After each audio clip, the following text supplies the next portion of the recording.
Hello everyone, this is Ruby Saroj. Welcome to my new channel Learn with Ruby Saroj. Friends, मैं पिछले दिनों जो है कि जियोग्राफिकल थाट स्टार्ट की थी, जिसमें यूनानी भूगोलवेत्ता रोमन भूगोलवेत्ता के बारे में पढ़े थे। आज हम अरब भूगोलवेत्ता के बारे में पढ़ेंगे। सबसे पहले अरब भूगोलवेत्ता का हम इतिहास जान लेते हैं। देखिए, रोमन साम्राज्य के पतन के बाद ईसा की 3री शताब्दी से 12वीं शताब्दी तक का काल यूरोप के विज्ञान के विकास में अंध युग के नाम से जाना जाता है। इस काल में भौगोलिक ज्ञान के क्षेत्र में कोई उल्लेखनीय प्रगति नहीं हुई। इस युग में ईसाई धर्म के बढ़ते हुए प्रभाव के कारण बाइबिल के विचार भूगोल पर छा गए। पृथ्वी की आकृति को गोल के बजाय तस्तरी नुमा बताया जाने लगा, जिसके केंद्र में ईसाइयों के धार्मिक स्थल यरूशलेम को प्रदर्शित किया गया। यह काल टीओ मानचित्र के युग का था। तो अरब भूगोलवेत्ता का क्या योगदान था अंध युग में? अंध युग में भूगोल का विकास हुआ, तो जिसमें अरब भूगोलवेत्ता का योगदान था। 8वीं से 13वीं शताब्दी तक अरब भूगोलवेत्ताओं ने भूगोल के विकास में महत्वपूर्ण योगदान दिया। इस काल में अरबों द्वारा भौगोलिक ज्ञान के विकास के प्रति रुचि के निम्नलिखित कारण थे। अरब साम्राज्य का अत्यधिक विस्तार, परिवहन मार्गों का विकास, व्यापार में वृद्धि, भारतीय संस्कृति से संपर्क, यूनानी सभ्यता के देशों पर अरबों की विजय। अरब भूगोलवेत्ताओं ने प्राचीन युग के यूनानी एवं रोमन ग्रंथों का अरबी भाषा में अनुवाद करके इस ज्ञान को सुरक्षित रखा। अरबों द्वारा गणितीय भूगोल, भौतिक भूगोल एवं प्रादेशिक भूगोल के क्षेत्र में महत्वपूर्ण योगदान दिया गया। अरब विद्वानों ने प्रमाणित किया कि सूर्य और चंद्रमा के सम्मिलित गुरुत्वाकर्षण से ही ज्वार उत्पन्न होते हैं और मानसून की सामयिक प्रकृति का विचार सर्वप्रथम अरबों ने ही दिया था। मानसून शब्द की उत्पत्ति अरबी भाषा के मौसम शब्द से हुई है। तो आपने जाना कि अरब भूगोलवेत्ताओं ने कैसे जो है कि विकास में योगदान दे रहे हैं। तो इसका प्रमुख दोष क्या था कि अरब के भौगोलिक वर्णन के में एक दोष यह था कि भौगोलिक एवं ऐतिहासिक तथ्यों में बहुत से काल्पनिक एवं मनगढ़ंत बातों को सम्मिलित कर लिया गया। इसका कारण यह था कि उन्हें कहानियों एवं भाषा को अलंकृत करने का काफ़ी चाव था। इसका परिणाम यह हुआ कि अरब में भूगोल एक वास्तविक विज्ञान का स्वरूप नहीं ले सका। तो आपने अरब भूगोलवेत्ता का इतिहास के बारे में जाना। अब मैं सब बताऊंगी कि अरब भूगोलवेत्ता हैं कौन कौन। जैसे कि इब्न हाकल, इब्न सीना, अल मसूदी, अल इदरिसी, इब्न बतूता, ये सभी क्या हैं? अरब भूगोलवेत्ता है। तो सबसे पहले हम इब्न हाकल के बारे में जानेंगे, ठीक है। अब इब्न हाकल जो थे, इनकी देखिए प्रसिद्ध रचना सबसे पहले मैं बता देती हूँ कि इनकी कौन कौन सी है। तो इसमें सबसे अल बलाखी है शुरुआत। अल बलाखी के बारे में बताती हूँ कि ये पहले जलवायु एटलस बनाने वाले व्यक्ति थे। विश्व की जलवायु का पहला मानचित्र तैयार किया, जिससे जलवायु का एटलस की संज्ञा दी गई। इनकी प्रसिद्ध पुस्तक ग्रंथ क्या था? किताब अल अस्काल। अब बात करें इब्न सीना की। इब्न सीना को अरब भूगोल का जनक कहा जाता है, क्योंकि इन्होंने 450 ग्रंथों की रचना की है। इन्होंने औषधियों पर अधिक काम किया है।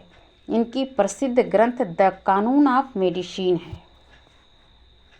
इन्होंने विश्वकोश बनाया जिसमें भौतिक भूगोल, विशेषकर पर्वत निर्माण की क्रिया, मृदा निर्माण आदि विषयों का विवेचन किया। इब्न सीना ने पर्वतीय भागों में अपक्षय एवं अपरदन का सूक्ष्म अवलोकन भी किया और उसने इस ओर भी संकेत दिया कि पर्वत का उत्थान होते ही अपरदन की क्रिया प्रारंभ हो जाती है। अब अल-मकदूसी के बारे में बताएंगे। अल-मकदूसी ने विश्व को 14 भागों विश्व के जलवायु को 14 भागों में बांटा है। अल-मकदूसी ने विश्व के जलवायु के 14 भागों में बांटा है। जलवायु के वितरण को समझने के लिए अल-मकदूसी ने इसी का कॉपी किया है। अल-मसूदी ने इसी का कॉपी किया था। विश्व के जलवायु के समझने के लिए अल-मसूदी ने अल-मकदूसी का कॉपी किया था। ठीक है। अब हम इब्न हाकल के बारे में पढ़ेंगे।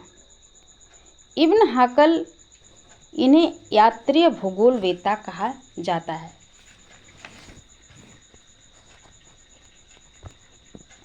इन्हें क्या कहा जाता है? यात्रीय भूगोलवेत्ता कहा जाता है। इन्होंने अपने यात्रा के दौरान अनेक पुस्तकों की रचना की थी, जिसमें a book of roots and realms, पृथ्वी की आकृति, संसार का देश। ठीक है। अल-मसूदी, इन्हें अरब काल का प्रमुख इतिहासकार माना जाता है और साथ ही इन्हें अरब जगत का हेरोडोटस कहा जाता है।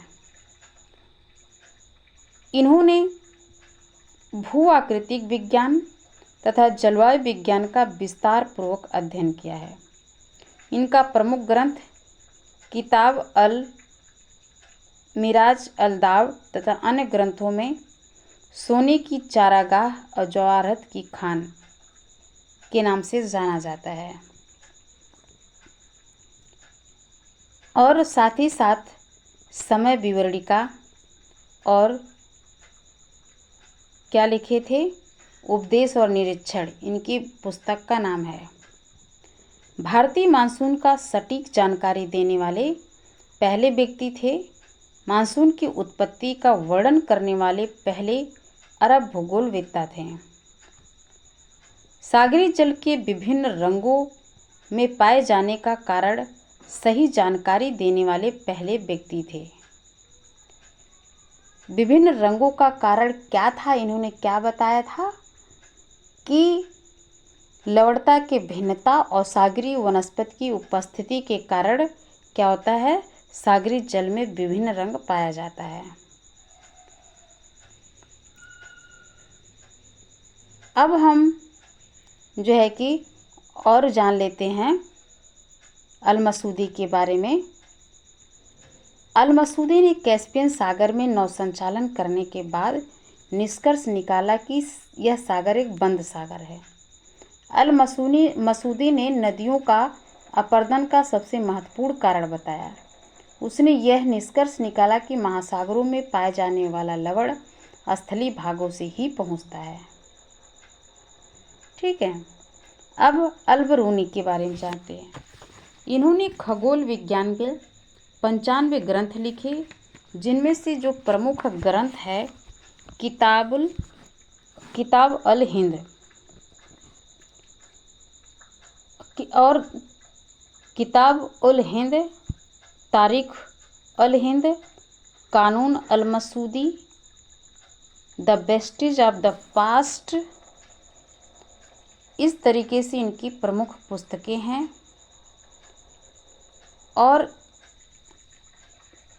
एक पुस्तक लिखे थे रिसला, जिसमें दिन और रात की लंबाई के बारे में वर्णन किया और इसमें ध्रुव पर 6 महीना के दिन की पुष्टि की थी। इनमें से कानून अल-मसूदी टालमी के जो है कि अल्मागास्ट के तर्ज पर लिखी गई है। इसलिए इसे किताब अल उस्ताद कहा जाता है। अलबरूनी ने रामायण, महाभारत तथा पंचतंत्र जैसे ग्रंथों को अरबी भाषा में अनुवाद किया था।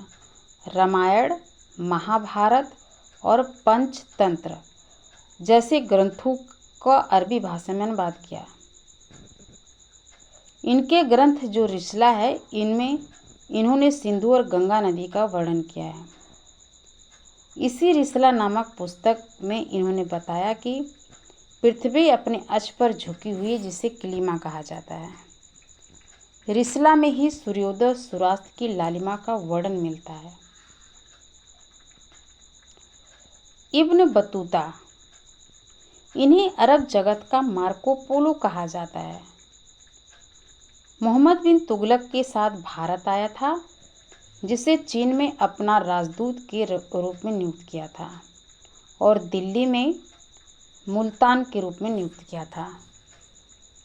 दिल्ली में कोतवाल के रूप में नियुक्त किया था इब्न बतूता को। किसने? तो तुगलक ने। और इसके साथ साथ कुल मिलाकर इब्न बतूता ने 75,000 मील की से भी अधिक की यात्रा की। इसीलिए इसे अरब जगत का मार्को पोलो कहा जाता है। उसने 600 वर्ष पूर्व ही यह संकेत दिया था कि विषुवत रेखा पर जलवायु उतनी विषम नहीं है जितनी कि उत्तरी अफ्रीका के समशीतोष्ण भाग में है। इब्न बतूता का एक प्रसिद्ध ग्रंथ क्या है? रिहला ट्रेवल्स। अब हम पढ़ेंगे अल इदरिसी।